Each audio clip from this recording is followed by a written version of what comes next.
Hello friends, welcome back to my channel. నేనండి మీ నందనాని. ఇవాళ మా ఇంట్లో బ్రేక్ఫాస్ట్ వచ్చేసి మంచి garlic dosa and egg dosa అనమాట.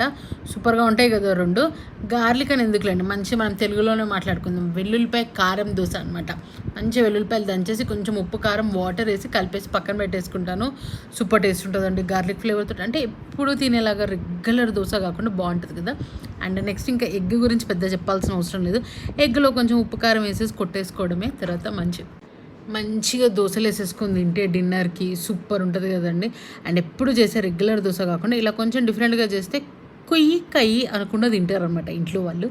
అందుకే నేనైతే ఇది ప్రిపేర్ చేసేస్తున్నాను. నైట్ టైంలో ఒక్క ఎగ్ దోశ తింటే ఫుల్ హెవీ అయిపోతుంది కదా.